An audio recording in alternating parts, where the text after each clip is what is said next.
And welcome aboard the Tabletop Express. My name is Chris Barrows. I'm here as always with Ryan Espin, and we are joined tonight by Jeremy Howard. And we are here on the table where we are going to talk about some of our favorite games that we've played, or favorite experiences, or just experiences from this past month in the world of board games and what hit our table. Jeremy, welcome aboard the Express. Hey man, thank you so much for having me. I'm always always excited to try and come on these shows, man, and see what's up. I'm glad you thought of me at all. So thank you. Well, it's our pleasure. Can you for those of you who may not have met you before or seen any of the videos you're in, can you talk a little bit about you and what you're up to? So I am kind of a social media person. I also work with Man versus Meeple. You may, if you follow like a lot of Facebook groups or like Twitter or something like that, you may see me a lot posting things, doing some advertising things, all kinds of stuff like that. But yeah, I work for Man versus Meeple. We do reviews, we do Kickstarter previews, a show called Chit Chat. Then you can find us on Man versus Meeple. There you go. Excellent. Excellent. Well, Ryan, for this month, I know we've played some games together. We're not going to talk about the game that we played together, Ryan, because we have an upcoming video about that game. So people will be able to tune in Wednesday this week to hear us find out if Ryan changed my mind on Caverna, because I did not have a great first experience with Caverna, and Ryan wanted to change my mind. So did he? You'll find out on Wednesday. So maybe I changed my mind. That is the question. But we are here talking about games we played this month. I want to make a quick note before we start that I was intending when we started this series to talk about the game I played the most every month, but that was before I started a Targi 100 games of Targi or bust goal in 2022. And Targi is going to be the number one every single month. So I've canceled that goal. So you will not hear about my most played game 12 times in the year. That would be really, really boring. So I won't be doing that. That's not a good point. But you might. I don't know. I don't know what's in your schedule. I am. I'm going to start right away with my most played game of this past month. So I revisited a classic, one of my favorites. Modern classic, but I've been doing it all digitally because COVID and got to keep social distance. But I did play some game of Burgle Bros. So I played a lot of Burgle Bros. If you guys ever played Burgle Bros before, it's a co-op game. Yeah, and I that particular copy, that's my printed tower. Because if you're gonna play it, that's how you got to play it. But Burgle Bros is essentially Ocean's 11, the board game. So you're pulling off a heist and then gotta make it out to the helipad. It's a co-op game. It's really excellent in app form for solo play for sure. But then there's also an implementation coming out on Board Game Arena that I've been playing a lot on with some friends, and it's such a great time because you feel the tension every time. Like, are you going to make it out? Is that guard going to get you? Please, maybe we don't go that way, but at the same time, it's so memorable. The mechanics are pretty straightforward, and once you get it going, it's just a riot. I have no problem losing this game. Majority of the time, I lose this game, and I kind of love losing this game because it's just so hilarious, because it makes even the win of making it out so much more exciting. And I really want to play the Burgle Bros 2. I haven't done that one yet. I have it right here on my floor. Have you played it? No, I haven't. Oh man. No, I have not. It's definitely going to get played, but yeah, it's right over here because the publisher's like, hey, you need to play this game. You need to play the sequel. So I know it's like more grandiose too. So that's kind of it's in a casino. Yeah, it's pretty insane. Like, it's got a bigger setup to it. Have you done the first one at all? Yeah. Oh, definitely. Oh, nice. Oh, definitely. It's so fun. It is. It never gets old. That game never gets old as far as that goes. I haven't played it in ages, but it never gets old as far as like fun wise. Yeah. Yeah. It never gets old. That game never gets old. I have Sorry. No worries. Let me turn that off. There you go. I like to see the chat. I like to see the chat, man. So I got the chat up too. Oh yeah, sure. Yeah, I was gonna say I have not. I gotta play this one. I know I gotta go over to Ryan's and play this, and because Ryan, you told me about your setup here. Yeah.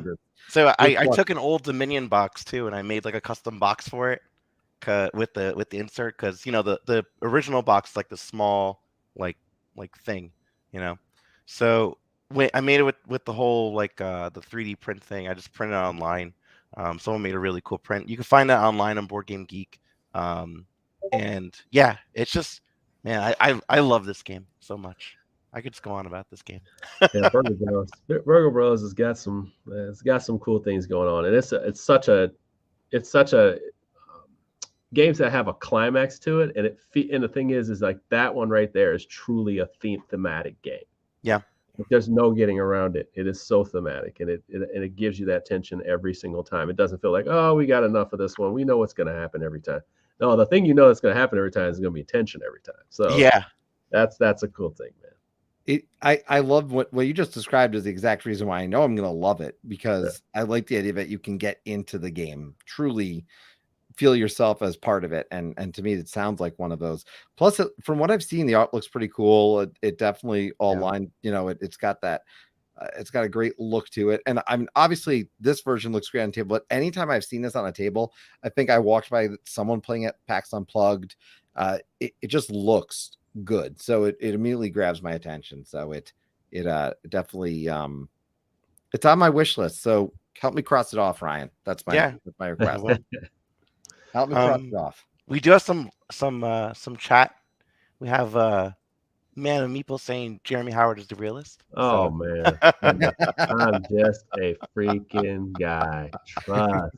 But thank you. Thank you, man. I try to keep it real no matter what, man. Just let people know how I feel. Yeah, and friend of the show, Ryan Clements, is asking if we prefer Burgle Bros 1 or 2. So I really want to try Burgle Bros 2. I haven't tried it yet. It seems definitely up my alley. I'll pick it up, maybe at the next PAX Unplugged, I'll pick it up, It sounds like Jeremy still has to play Burgle Brothers too, so that'll that'll probably help answer the question too. Yeah. But look, I'll play whatever. Bring one to the table, so I'll take it.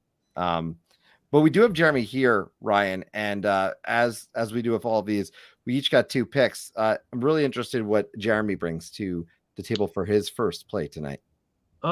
So I've been playing this game. It's called Dice Realms. Dice Realms just came out. It's not here in the U.S. yet. It's on the boat to the U.S. I ported it here, and what this game does is it basically has something similar to Dice Forge, where you're going to be taking pieces out of your dice, and putting other faces in. But in this game, you're upgrading the faces, right? Just like you do in Dice Forge. But what they're doing is they've created these different tiles that have different sets. So you can create different sets of scenarios and stuff like that. It's kind of set in this medieval time. You're going to have farmers. You're going to have gamblers. You're going to have like all these different things that were going on in the town. And you set those 5 out. And then you're going to get different die faces that you can upgrade from level 1 to level 3. As you go along. So you'll be rolling your dice. And when you do that, you're going to have like a red die that determines if you get attacked or winter is coming because you need to gather wheat. You need to gather wheat points, negative points, wheat points, negative points, or regular points. And that will trigger the end of the game. So there's like kind of even this resource management of, I don't want to end the game because I'm getting all this food because I need points. And you get points from a combination of die faces, but also points that you earn during the game. So you have like a little bit of balance as to how you're going to play out and remove faces from your die and put new ones in there to kind of, mesh this stuff up. Now, the one thing that they did to really separate this is they have, just by the sheer amount of mixing of combinations, it's like 900 combinations. You have 668 pieces to put away when you first get the game. So you got a lot to do here. There's nothing wrong. There's going to be a lot of replay in here. And I think there's 32 different tiles. So it's like you can shuffle them in a bag and take 5 out and just play with that. You can play the scenarios that they have that are like more attack heavy or more like push and pull. Some that are money only. Some that are, high on harvesting, but also turning them in for victory points. Because what you're doing when you roll in these dice is you get to kind of fend off attacks from each other. And then you're going to take that stuff and you're going to take your food and your points, and then you're going to start using those to turn them into upgrades. And those upgrades are going to how you start converting your dice. So you can convert them to get better versions of the dice from the front pool or from just the general pool. And really after that, you're just buying more of your dice. You can have up to four or five, I think. And you can just start chucking and get some cool resources. The game takes about 30 to 45 minutes. So it may seem like, yeah, that's all I get for like 30 to 45 minutes. Yes, it is. It's very much a let's play it again type game.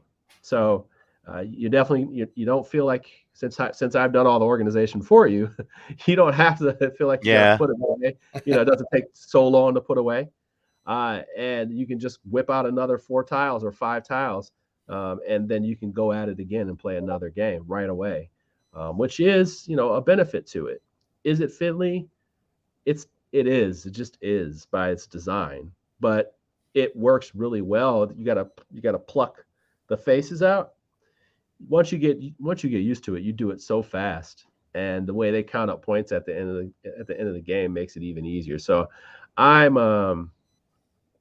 kind of a fan of this game. I think I think it has an audience. The problem is that it has a price tag of $120, and I just don't know if that's something I can recommend.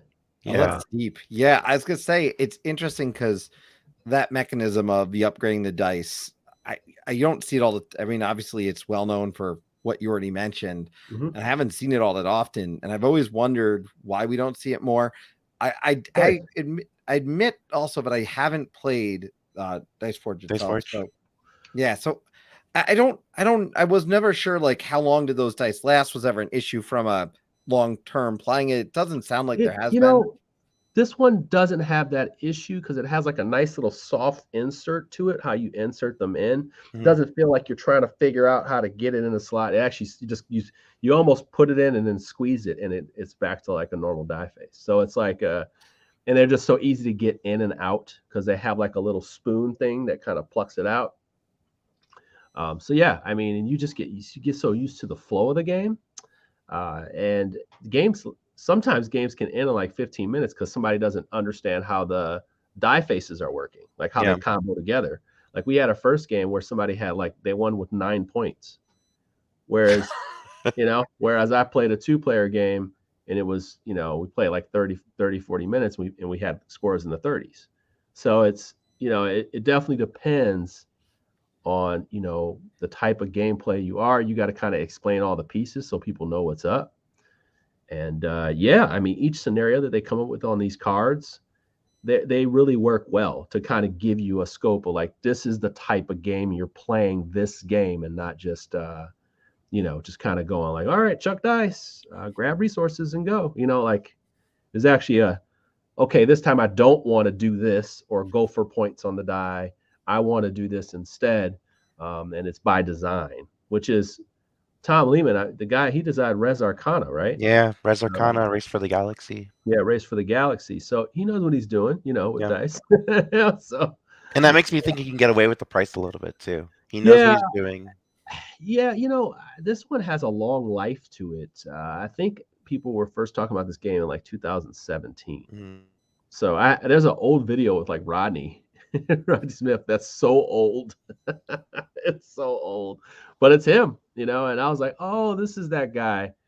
But yeah, as my friend said, when he got done, he was like, when we got done playing, he said, that is a Tom Lehman game. That is definitely a Tom Lehman game. So, I do like describing the fact that you can just play it again after doing the work that you did. But yeah, putting it together, boy.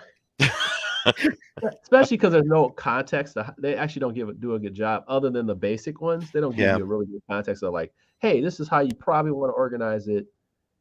And then I kind of figured out halfway through, so then I had to undo what I was doing. Yeah. And then now it's set up perfect. So now it's like set up and tear down is like, but initially it was a little rough. It looks. I mean, it looks exciting enough. You know, Mhm. I do like Tom Lehman's designs. I mean, I'm always going to try out his designs. I'm not. I wasn't a fan of Race for the Galaxy, but I do like Res Arcana a lot. Yeah. I did like Rule for the Galaxy. You know, Yeah. he made 1846, which is Oh fantastic. yeah. Oh, Yeah, I like that one too. yeah. So Huh. you know, Yeah. like he's definitely got a wide pedigree for As sure. I as I would say, that's as I said when I posted this on social media, I said, "Hey, I bought this game so that you didn't have to buy this game." Like I don't worry, I acquired it for you. Don't do it. I'll take the hit and I'll let you know if you should buy it. How about that? Nice. But You know, that's there's For a what it's worth. drastic. For what it's worth, right? For what it's worth. I gotta tell you, there's a drastic difference between the price of the game that you just mentioned and the one that I'm going to talk about. Just It's by button actually check. really funny. It's a literally $115 difference Oh wow. from 120 to Five. $5. $5,000. And I have to Nope, say that's I'm not it. That's oh not it. That's yours. that was mine. Yeah, so Hold on one second. Hold on a second. yeah, Ryan Clements, no, it's not because it's overseas. Now that game, that price is actually 125 MSRP on their website right now. I imported it for 124.99 pounds. So like I paid euro. So I paid euro plus Oh shipping. geez. So I really just went there. I was like, man, whatever. I'll just do it. And I was like, I don't know this game well. I'm just gonna go in for it. Hype, no hype. I was ready. I was in a blind buy mood, and I did it. Instead of backing a Kickstarter, I backed a ridiculous one board game with no stretch goals. So yeah, man. That's where we're at. Yeah, it's just a very expensive game. he did say thank you for your service. So Oh there wow, you thank go. you. But yeah, so it's interesting. Voyages. This one I Yeah, had seen this all over. This was on Kickstarter. Kickstarter. Yeah, Yeah, it's on Kickstarter. I saw it later on, and I think it was a Facebook ad, and it was $5. And I'm looking at this. I like my roll and yeah. rights. I was looking at. I don't even remember what video I watched about it. It was another creator out there, and I'm like, no, I got to try this. And I think I was telling Ryan, I was telling Brian Chandler, who's also in the chat, like, we got to try this. I'm going to just get it, and we're going to do this. I Mhm. picked it up. I've now played it a bunch of times with my wife, mostly the first map because the game comes with 3 maps. It comes with Trade Winds Blow, Marauders map, and then Cold Dark Depths. And the first one, which is Trade Winds Blow, is what they kind of recommend you start with. Okay. And that's what this one is. But it's a wonderful experience. And my wife and I have taken to playing this too at dinner, after dinner. It doesn't matter. All you Wow. require to play this game is 3d6 dice and a pencil. I laminate it because I've got the laminator. So I laminate it and we do that. But what you're doing is you're rolling the dice, and the dice represent 3 different things.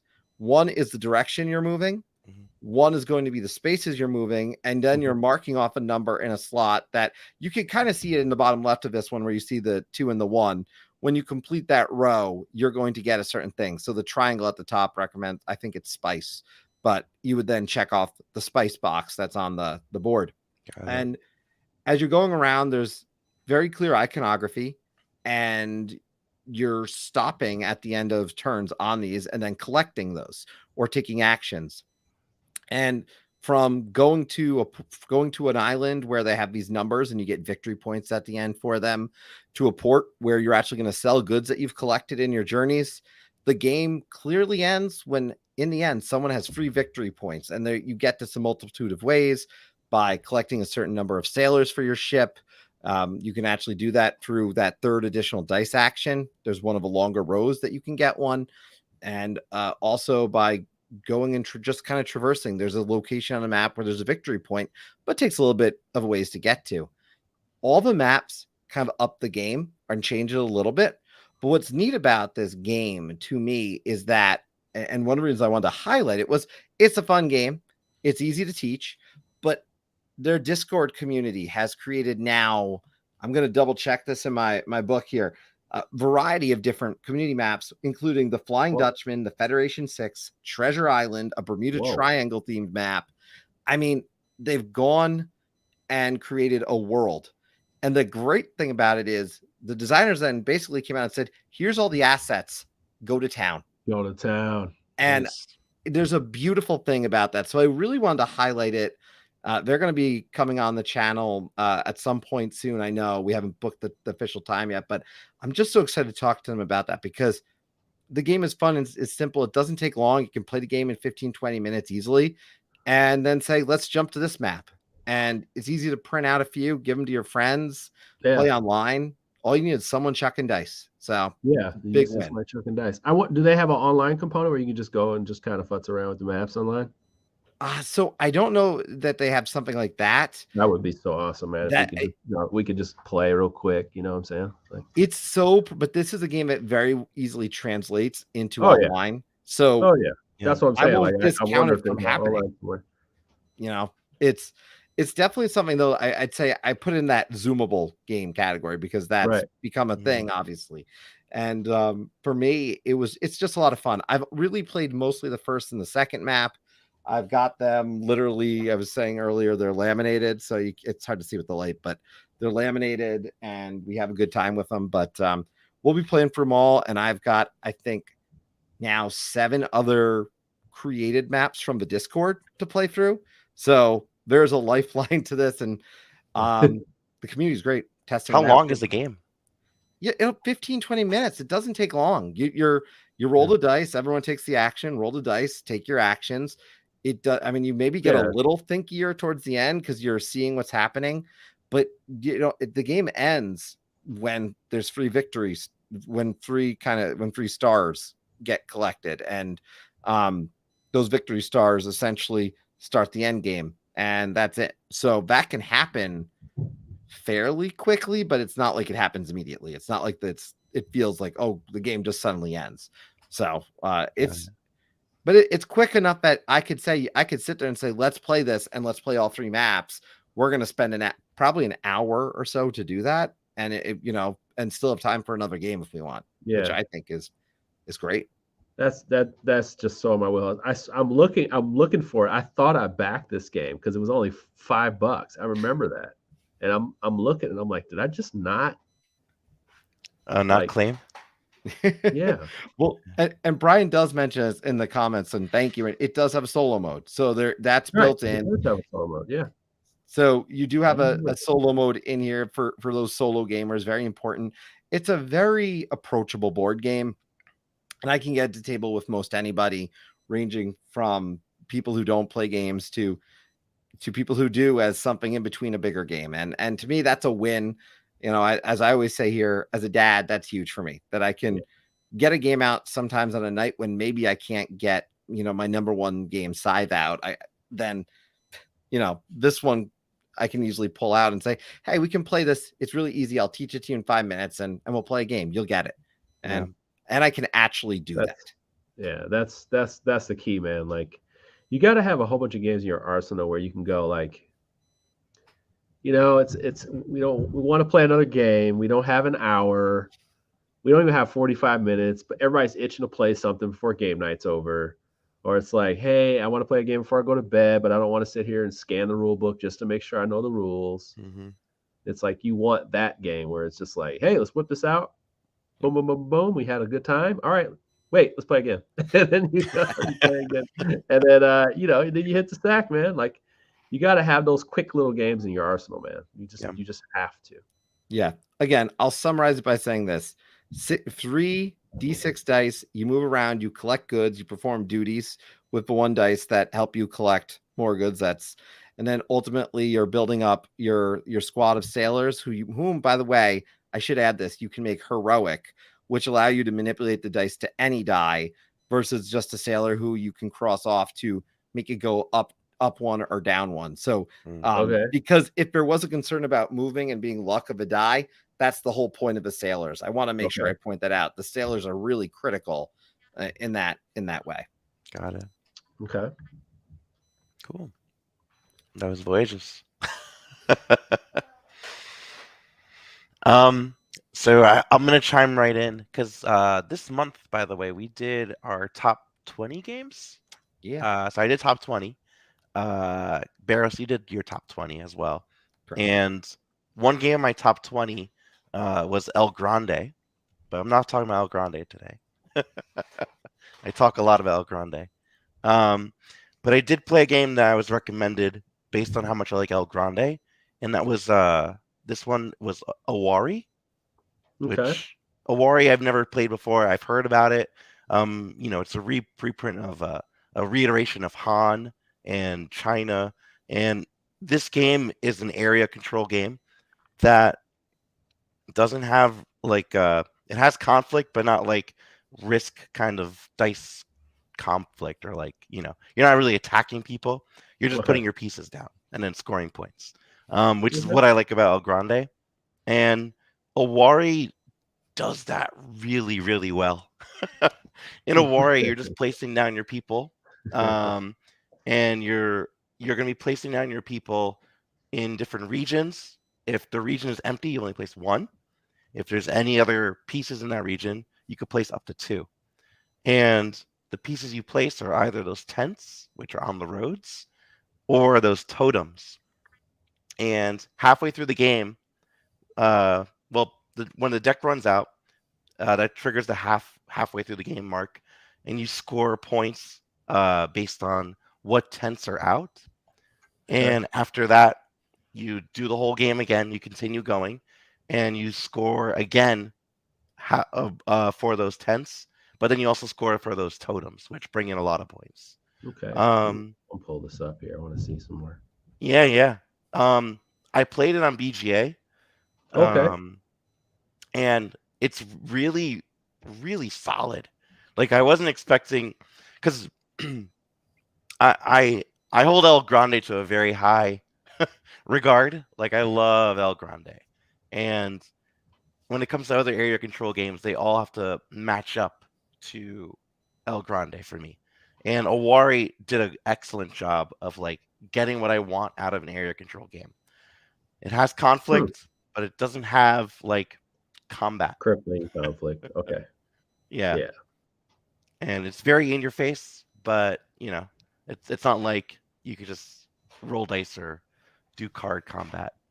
And yeah, I will always play this one. It's constantly on BGA, so I'm always just doing it async. But this game is really great if you can get like you can do it on BGA live for like 45 minutes to an hour. Oh And wow. it scales pretty well too. With El Scores is Grande, you need 5, you know?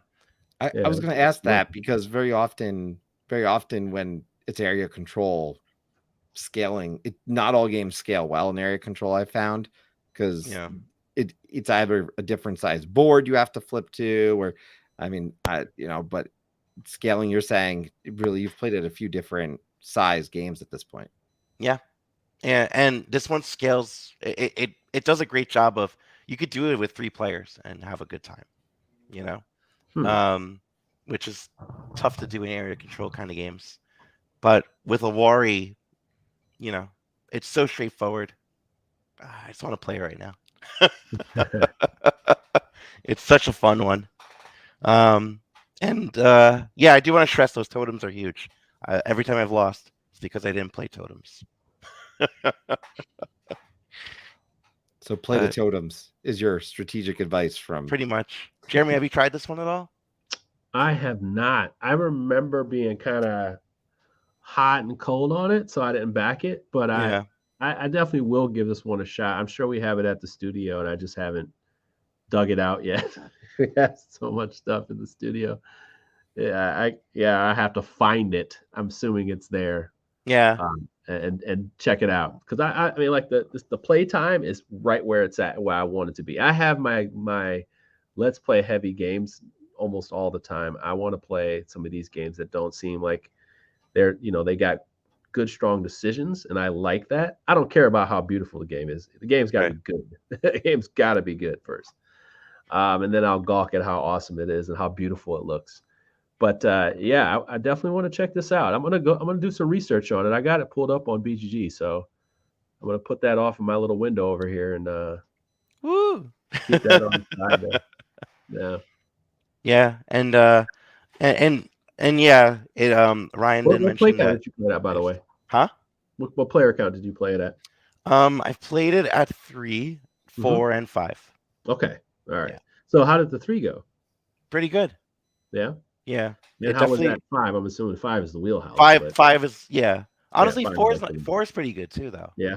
To be Okay. honest, I'm sure because the thing is, yeah. you score points Uh-huh. at the end for having a continuous line of pieces, Okay. and Okay. a lot. If you're playing at high player counts, there's a lot of blocking. There's a lot of stepping in front of other people. Have you played Mezzo? I haven't played Meadow yet. I want Mezzo. to. No, Mezzo.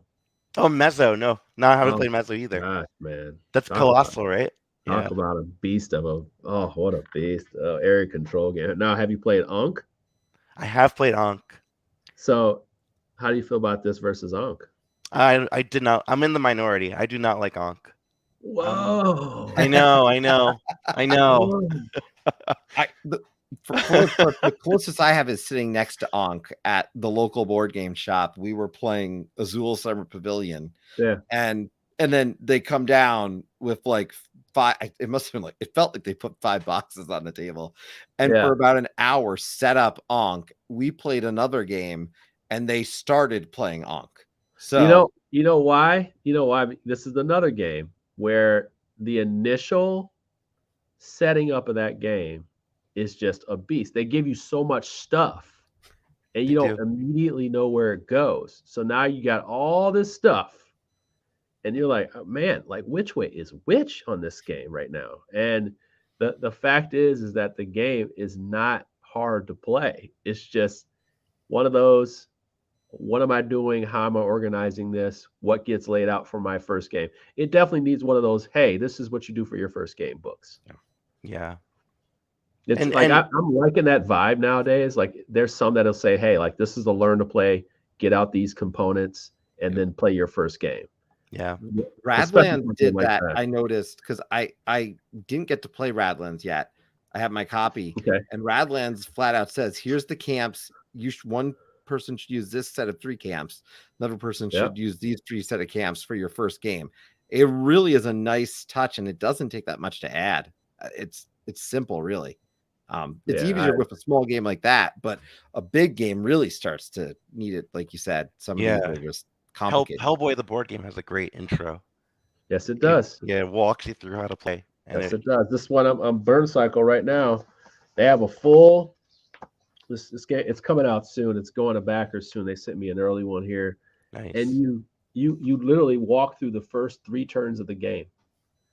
Like, I say like walk through the 3 turns. They have you just take the turns that they've created, with no rules interpretations. They tell you what to do and then why you are doing it. That's and then awesome. At the end, when you take 2 full turns with 2 players, then they go like, hey, now you can finish it. And that I appreciate that. Yeah. Yeah, I appreciate games like that. Because, the heavier the game, you want more of a like, so what does this mean? Why is that, why is that like that? And it's good to have people that can kind of Sherpa you through with a nice book that does that. Totally. Mm-hmm. I think we may know what Jeremy's pick is, Ryan. Oh yeah. I pulled it up earlier by accident. I think we guys did you? Libertalia.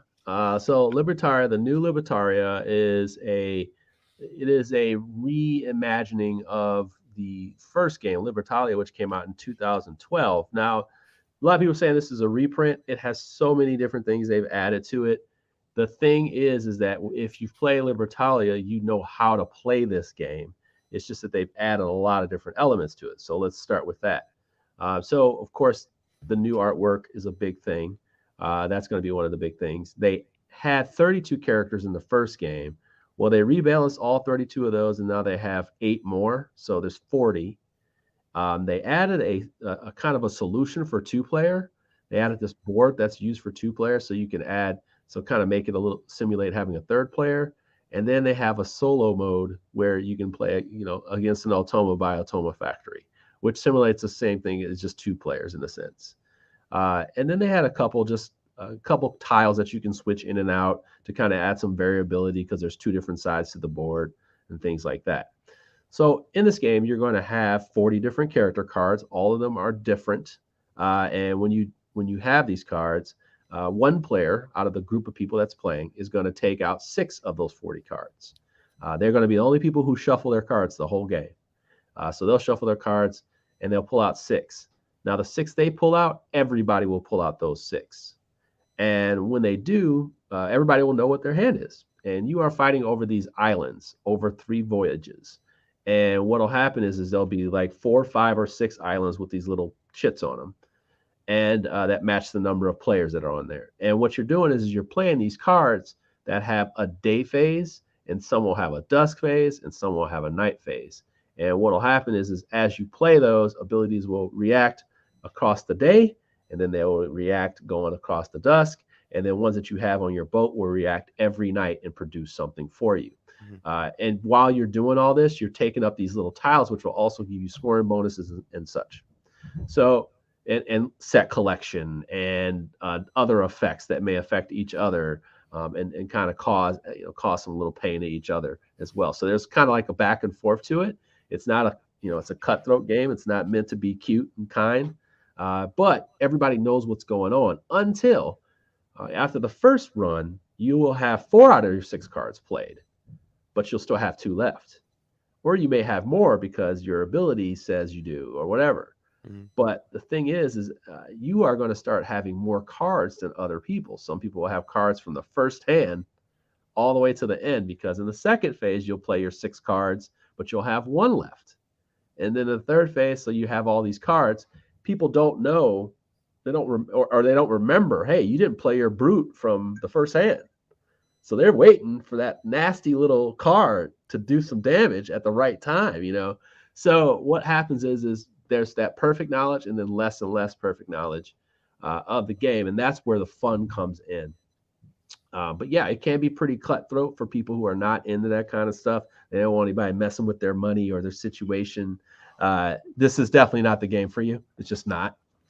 Don't try. Don't try. Fair warning.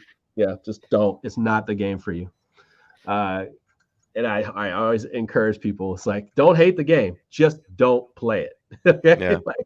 It's not your game. It's not any different. People are literally taking your resources, kicking your character off so you don't get resources. And you can do that back and forth. And there's different abilities that take people off your boat because some people that are on your boat generate different things. So yeah, there's that. The 2-player mode has this like little midshipman guy where you put stuff on, you put a card on there in the middle to the left and the right. And it has a funky way it resolves tiebreakers, which I think was a thing in the first version. I don't like the 2-player. I think it's weak at 2 players. And the solo mode is okay, but I would not recommend it as a solo only purchase. Yeah. Partly just because it does simulate a 2-player experience, which I think is a weaker experience. But the game's wheelhouse is that 3 to 5 or 6. I think it's 6. Yeah, it goes high, doesn't it? Yeah, it's 6. Yeah. And that's exactly where it needs to be. I mean, it's a game. It's good to have a game. This is another one. It's good to have a game like this in your arsenal just because it's a 6-player game and it's fun and it won't take long. Like, it won't take that long. It won't take more than an hour. Even if people are APing out, it won't take more than an hour. Because we all know what cards we have, mostly, right? And yeah, that's the fun part about it all. It's like, hey, every 6 cards, we know what 6 cards you have. We just got to remember what the other 2 are, or the other 3 are now, So that's Libertad in a nutshell. I think it's going to be well received, whether I like it or not, right? But I mean, because it's a very popular game that people want to get their hands on since it's been out of print. So it's good to see that they really just kind of went all in on not just reprinting it. I mean, the designer even put his hands on this and got all up, and got and changed quite a bit to bring the game to where it was, and maybe higher than that for some other people. I just think it's a good game. It's not like I'm singing from the rooftops for it, but I really had fun with it.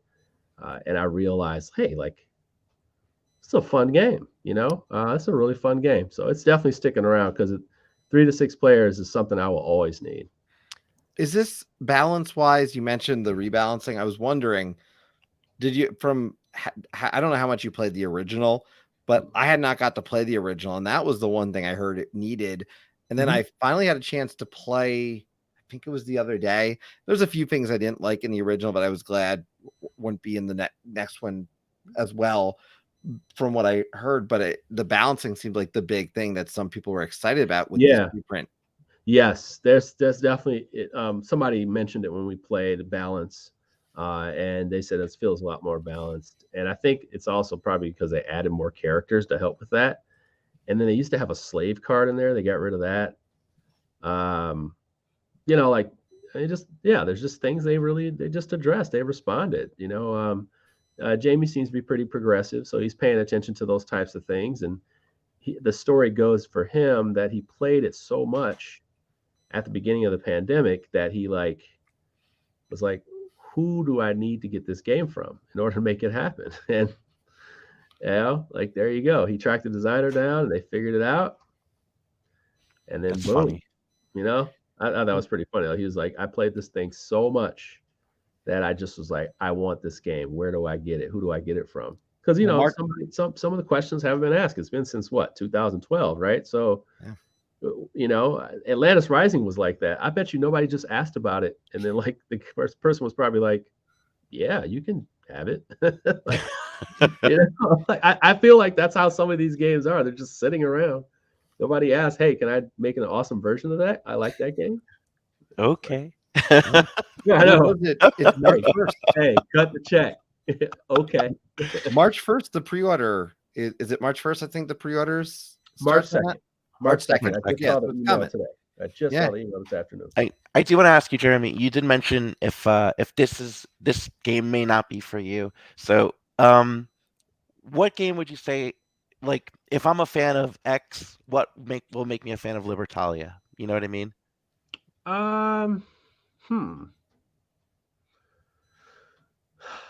Let me think here. Sorry to put you on the spot. No. Because I'm just trying to think of a game that has all asymmetric character cards. That's the key. That's the key. And then also a game where you work with perfect information to begin the game. To begin each round, you work with mostly perfect information. Right. And that's something I'm not used to. There was a game that I actually used. It's called Space Tricks. Okay. And it's a trick-taking game. And the cool part about that one is that you had these cards. This is just a sidebar tangent. It probably has nothing to do with what you're about to ask me. But it's a really cool idea because they had these decks of cards, the cards with suits, but you would lay out like 5, and then like 2 or 3 of them would be face down. And you would bid on the hand that you wanted. And the one real catch to that is not only are you bidding over a hand that you want, but once you get that hand, there's a set of like little abilities that you can get points for, and you can reveal cards to show that you have the sets, like the sets and the runs, but you're giving up more of your hand by doing so. Yeah. So I was just thinking of that when I think of that game. It's the same idea. It's like just by even playing a card. After we see how you're playing the card, does this beggar need to happen because the beggar is low, but the beggar takes money away from the front runner. The brute kicks people. Well, when he kicks them out, he loses reputation, and the other person gains reputation. Well, reputation helps you with tiebreakers, and it also puts you in the best spot to pull a tile before everybody else. Okay, so then you have different characters that give you abilities each round. For every card you play over 20, you get 2 coins. Well, if I play this specific character, it eliminates that character. So they have a counter for this character. So it's like they figured out a way to keep the game interesting. And you just don't know which kind of combo that's going to come out of it. Yeah, I should try this. Yeah. So Carol chimed in and said that Stegmar made a top 10 video that came out on Sunday with comparable games. There you go. Good And he timing. broke it down. If you like this mechanic, Yeah. you might like this other game, and vice versa. So Right. that might be a Yeah. helpful video That for might be people to go very check out. helpful. You know, that might be very helpful. Nice. Well, no, I'm Not- excited about this one. I will say I'm Yeah. excited about this one. I wanted to play the original, didn't get to, and then I'm going to, and then I'm going to pre-order this one. I'll play your copy. Yeah, you can play my copy. I'm going to get it. It's Oh, he's that guy. Hey, well, we gotta be mindful. I'll Yeah. get this game, you get that game. he's got the blinged out brass of Birmingham, so I don't need to own Birmingham. So Ryan Clements in the channel helped me out recently with that. Thank you. And I believe Ryan was asking, I think there is a Libertaria. I thought they did announce a Libertaria card for Rolling Realms, or they're going to do. I think it's coming. So I believe they probably will. Rolling Realms is going to have, I think, every world they have, they're going to have a card for. So. I think it's part of the pre-order. I believe it. Oh, is it? Yeah. Okay. I could be wrong. That's what I heard from someone. Will tell you in 2 days. So yeah, I haven't read that email, but I'll probably when I do my review, I'll probably give away a copy. I'll just pre-order one. Nice. Awesome. Well, no, I know a lot of people are excited about that one. I don't. My game people have probably played or been aware of. It definitely is not as hyped up as it was when I initially went and got it, and then I believe it was around Christmas I was able to get this. Finally got to play it in January, and we played it a lot the other day, and that is Savannah Park. And I really like this game. Now, I didn't do any heavy hitters this month because I haven't had a chance to play any heavy hitters, to be honest, because I would love to talk about a few different games, but couldn't hit the table. This one, however, I've learned just how much my wife likes it, which led it to the table. And it's a very simple game in the fact that you have these pieces, you shuffle them up, and you lay them out on your park. They're not going to be on the side that you see here. They're actually flipped over on color that everyone's got the same color, right? The right side up. And you are saying, I'm going to flip over. I'm picking and moving my giraffe at a water, at the water pool, or maybe it's that rhino, and everyone has to move it. So you can do a little bit of that. I was laughing because you could do this take that thing, but you're really not looking at each other's boards. So it doesn't feel like a take that kind of game. Mm-hmm. You have an opportunity to still strategize the entire time. My son and my wife were within 3 points of each other when we played this the other night. So, and every game has been close. Like I was destroyed actually, but my wife and son were close. Mm-hmm. I think I had like 60 points. I did really bad the other day, but it's so much fun. And on the board, there's a few things I should speak to, which are you've got these trees that are on fire. Mm-hmm. And if the two trees on fire, you can't have any pairs of animals next to them. The one that's one tree on fire, you can't have any single animals next to them. And the tree where there's 3 trees on fire, you can't have any set of 3 animals next to them. And there's a big rock in the middle. You can't see it in this shot, but if you were to look this up on Board Game Geek, I know you'd see that. There's a little like meerkat that you can use, and it's mostly to mark where you picked up a piece from. My wife told me I no reason to use this piece, but it's cute. So there's my wife's, review right there. I do like this game quite a bit. It's fun. I have a little bit of an issue. I was telling, I think it was Brian on our channel the other day, because he does a lot of the accessibility kind of talk.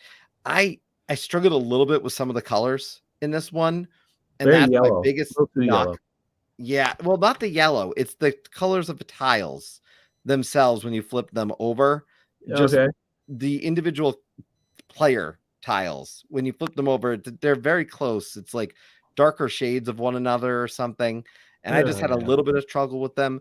But I had the same problem with New York Zoo in the same room. So I don't know if it has to do with the lighting. I could share that. I think there's a picture. Not Is a fan one of them. New York Zoo. Not a fan.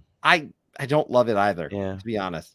But yeah, like, so the red is the most obvious, but it's actually really brown. Like if you actually look at it, this one, like on my table upstairs, it looks very brown. It doesn't look red. So I question if it's my lights, but I have some trouble with it. That's all I can say. But the game itself is fun. It's a blast. I mean, it's very simple. I heard someone call it. I read somewhere someone calling it compared to like bingo, because it's like, all right, I got this, and that's fine and that's fair. It's definitely a simple game. It falls into that category of something. Nothing wrong with that. Yeah, and I can teach. And I can teach anyone, and I love it. So I like it. Outside of the colors, I really enjoy it. I should note, Ryan, if you go back to that one shot. Yeah, sure. When you look at this, just keep in mind those trees. Yeah. If they're revealed at the end of the game on your board, they're worth 3 points. There's the grass spot that you see in the upper left. That's worth 1 point at the end of the game. Okay. And the real points come from the multipliers of the watering holes plus the animals. And you can have up to 3 watering holes connected to an animal, so you could get big points. My wife, I think, got like 36 points off elephants as an example. So it's definitely a lovely game. I like it quite a bit. Like I said, I just have some color issues with it, but outside of color issues, really, I'm all positive about this one. Great family opportunity and easy to teach people. You can teach and start playing this in no time. So big win in that department as well. Yeah, I do want to try it. You know, it definitely looks like it because I like that the light. I like the light bingo thing too. Like I like Karuba a lot. Karuba has that vibe where you take a tile and then everyone's placing it. Yeah. My City, I think, has that vibe too. When you take the tile, that might be why it was recommending. We were using the recommendation app right before this, and it was saying I'd like My City. You should play My City. Yeah. A man of a Meeple, by the way, say it's not the lights. It's the light blue, darker blue, and gray are all close in color. I totally agree with you. Thank you. Yeah. That was my experience. And that was my New York Zoo experience, Jeremy. I, for the life of me with the setup, found like the colors so close. I don't know if it ruined the game for me. It didn't ruin the game for me. What ruined the game for me was the end game has never been great for me in that game in particular. Yeah. And that was my problem with New York Zoo. It just didn't. I still have in my collection right now. I couldn't with on the end of my collection though. Like it's I'm with you, Jeremy. I'm with you. It's almost the library category, Ryan. As you know, that's my category. Good enough for like I think it's well enough. Donate. Yeah. But, I actually think it'll be a good game for like other families and kids and stuff. But I get just for me, I'm like no.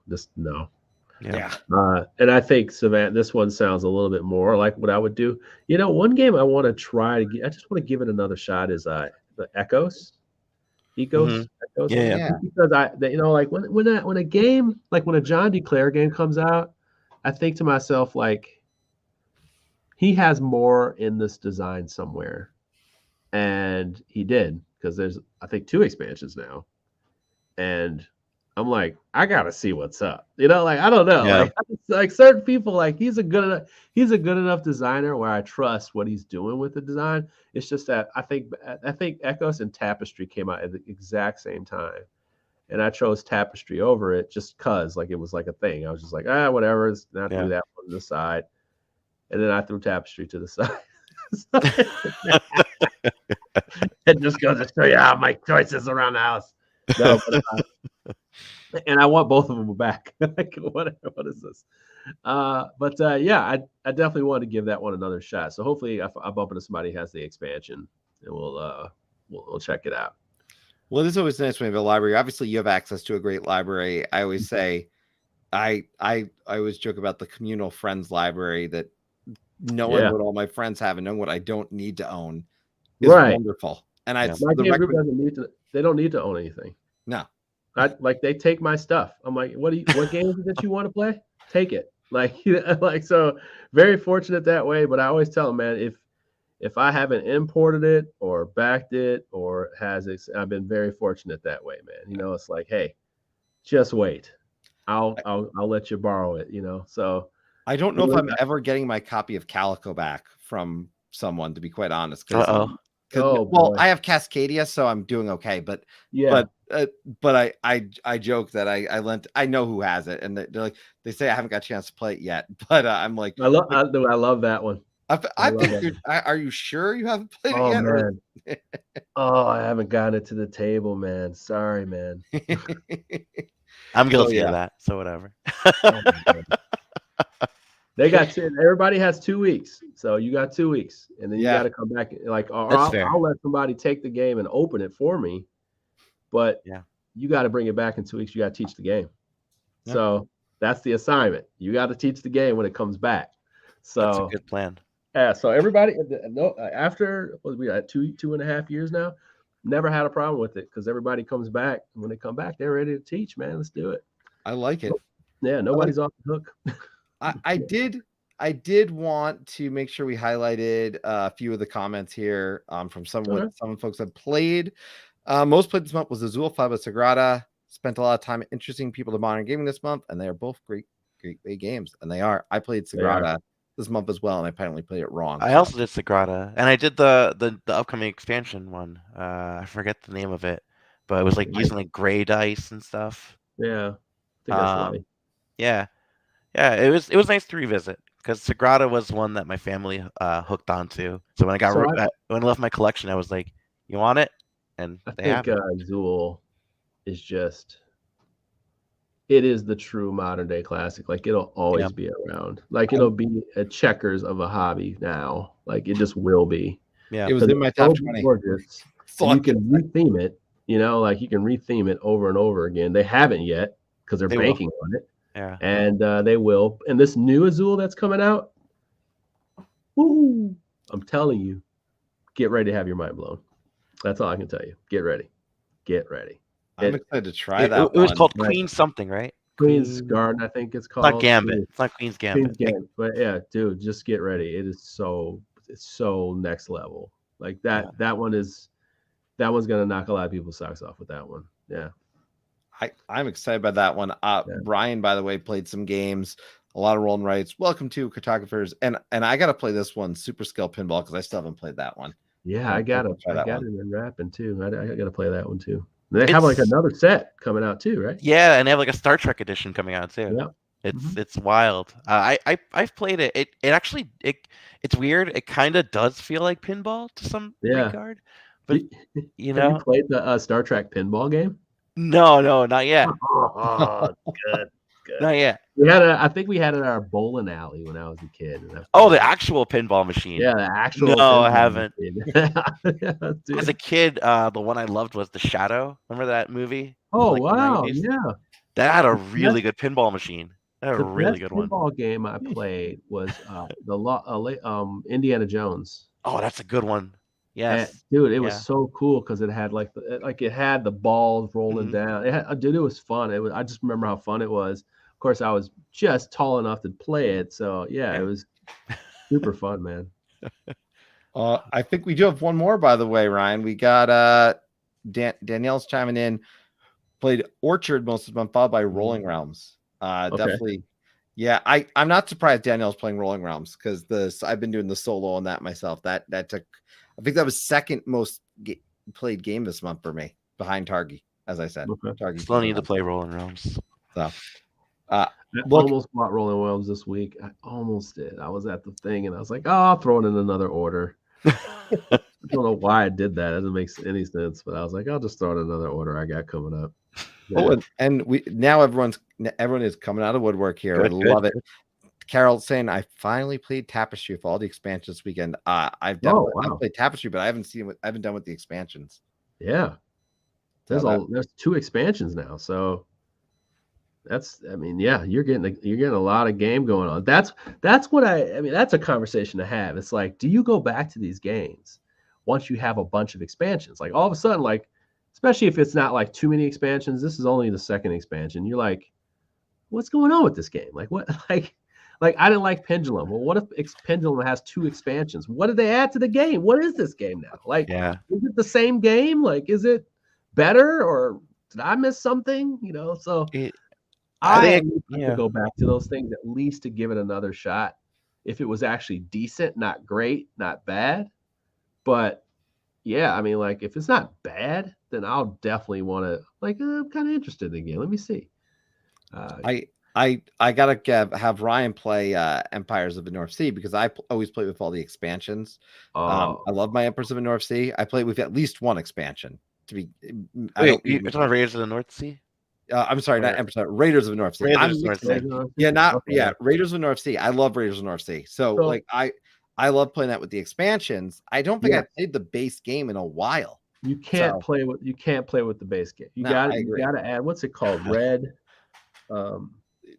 There's two, because there's one that adds the beer.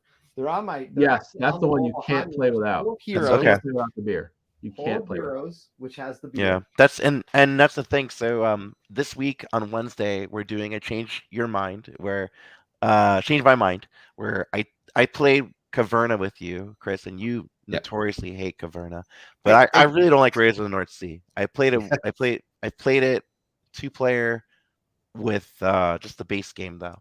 So we'll see how it goes with the expansions. It's kind of snoozy at 2-player. Yeah, I felt that for real. Like it felt like a grind.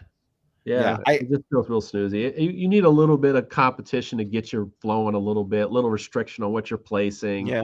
Because then you get a little bit of that strategy. Oh, okay. I get the timing here. I get the gist of what I need to give away, what I need to pursue. People are deflecting for points. Raiders of Scythia does that game better. And as a matter of fact, it feels like they have the expansion already baked into it already. Okay. And then they've just made the game an all-around better game than Raiders of the North Sea. So, like, definitely want to give that one a shot, Raiders of Scythia. It's definitely... I need to play it. I'm so love the theme of North Sea with my 2 expansions, but I have to kind of get off my laurels on it and just be like, you know what, I'll just do it. I don't need to buy it. Just someone buy it. Someone just buy it and tell me, and then I'll come over. That's what I'll do. Yeah. So somebody just tell me, because I don't have time for this. I sound like an old man. I ain't got time for this. Look, Jeremy, I want to first and foremost thank you for hanging out with us tonight. By the way, it's always a great time. I had a chance, I got to say, when I remember being at PAX Unplugged, and I'm going to have the folks on from this game from Mantis Falls, and I was standing next to you at the booth. Like learning Mantis Falls, and like, I don't know if my mind was blown just by the fact that this game existed. I don't know what it was, but there was something about that. But I had a great chance to finally meet you there. So it's really great to have you on here after that initial introduction in person. Yeah. And by the way, Mantis Falls. Wow. It is something. What a crazy concept, man. Dude. It is. Yeah, it was nice meeting you. And it was really nice meeting that Mantis Falls, baby. I gotta play that for real. Dude, hey, and this is the crazy part. It's like only $35, and it's got everything in it. Like, it's got like 6 expansions. It's got a mat in there. It's got it was such a wildly successful Kickstarter that they ran out of ideas. Like, they were not expecting the game to do that well. Like, they were like, we had no idea. Good on and it has the sleeves. They're not the best sleeves, but they give you sleeves to protect the cards. They work, so you could sleeve your game from day one. So they're coming on. I know I'm chatting with them. We're in the process there, but they'll be on and talking about that one. I can't wait. It'll be exciting, because I can't wait to go behind the process on that one. It's such a fun game to talk about. So really enjoyable. But look, this week, just so everybody knows, as Ryan already mentioned, we are going to have a video, and you're going to find out, did I get my mind changed about Caverna? Maybe I did. I had a very bad first experience with that game. That's all I can say. It was so Ryan was trying to save me, as I think he put it. Well, yeah, I like it a lot. Yeah. And just for anyone who's interested, coming up, we do have Julie Beerworth coming up from Distant Rabbit Games on the 14th. We've got Brian Chandler's top 20 favorite games. Those are going to come up on the 16th, I know. And then Randy Flynn, Cascadia, is coming up on 322. And then we're going to have a lot more than that, but that's just some of the ones coming up in the next few weeks. So come on by for Creators Corner and those top 20 videos. Which is the first time we've done those, but we're having a good time with them, and we split them up for everyone individually, which adds to the fun. So on that note, Jeremy, thank you for being here. Ryan, as always, thank you for being my co-conductor here on the Express. And On that note, I will say thank you, everybody, for coming aboard, and have a wonderful evening. Thank you.